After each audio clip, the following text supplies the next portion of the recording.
Hello friends, the claim is made that Ellen White was vaccinated against smallpox. However, there is a problem with this claim. Many in Adventist media, like the Review, have long repeated this claim, as did Stephen Bohr in his recent video right here. The Adventist Review writes, Adventist Church co-founder Ellen White took the smallpox vaccination herself and encouraged others to do so as well. Or more recently, Ellen White took the smallpox immunization herself. Footnote number 1, citing from a letter written by D.E. or Doris Eugene Robison, one of Ellen White's secretaries. Now, I have always thought that Doris was the name of a woman, but apparently at the time this spelling was used for men, because this here is Mr. Doris Robison, who married the granddaughter of Ellen White. He responded to a question about vaccination in a letter dated June 12, 1931. Remember this date, specifically the year 1931, and you can look up a scanned copy of the letter online to read it for yourself.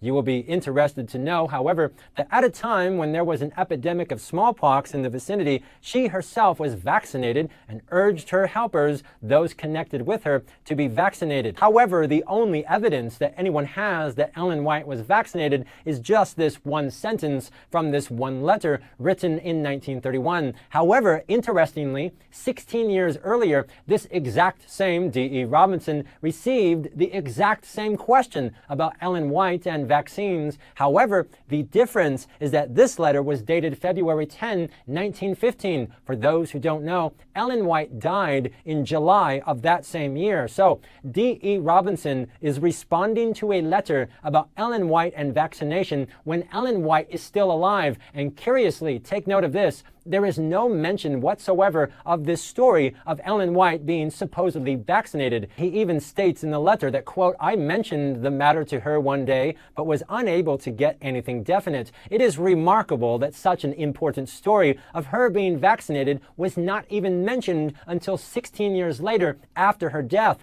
and that when she was alive, this same D.E. Robison made no mention of it. He himself says that he asked her, but received no definite information. Now, to be fair, maybe she was vaccinated, or maybe she was not. We simply don't know. But for Adventist media to make the claim with certainty that she was, and that this therefore settles the matter, is both unsafe and irresponsible, because we also have a letter from her own son, Willie White, stating, I do not remember her ever saying or writing that she had any special instruction regarding vaccination. In my earlier days, she spoke of it as something what? As something dangerous, and related my own experience. She said that as a child, I was perfectly healthy until I was vaccinated, and by that, my health was what? Was much impaired. Ellen White's own son claimed that she spoke of vaccination as dangerous and that it greatly injured his own health. Now, this is a tremendous claim, yet for some strange reason, Adventist media completely ignores this letter. Why is that? Listen, whether you support vaccination or not, we should, in the interests of health and safety, try to gather as much information as possible so that we can all make an informed decision. But what we see right now, both in the mainstream media and even within our own church, is this pro-vaccine narrative that does not even allow any questions.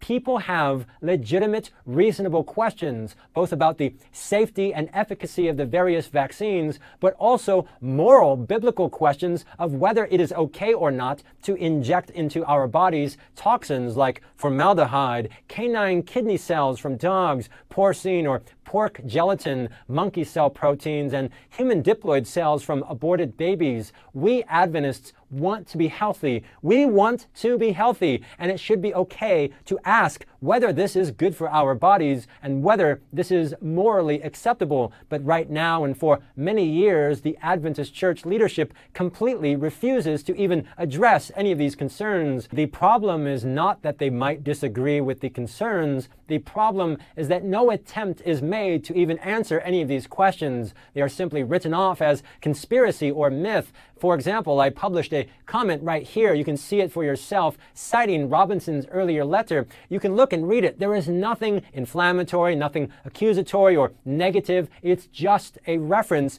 to his earlier letter, which is published by the Ellen White estate, and the knee-jerk response is to delete this comment, as this book here recounts in great detail the history of our church on vaccines is far more diverse than what we are led to believe. For example, why were some Adventist pioneers members of the Anti-Vaccination Society? That's a good question. Prolific church leader and pioneer John Loughborough writes that he tried to scatter anti-vaccination literature, and he said vaccination is a, quote, mischievous delusion. Why would he say something like that? Why would Ellen White's own son claim that she said this is dangerous and that it damaged his health? Are we supposed to ignore the statements by the very children of Ellen White? So no, there is no evidence that Ellen White was vaccinated other than just this one statement, and it remains to be explained why he said nothing on the exact same question when Ellen White was still alive. Why wait 16 years later to say this? And even when he directly brought this topic up with her, why was there no mention of this supposed incident? Anyways, much more could be said. If you want to learn more, you will definitely want to read the book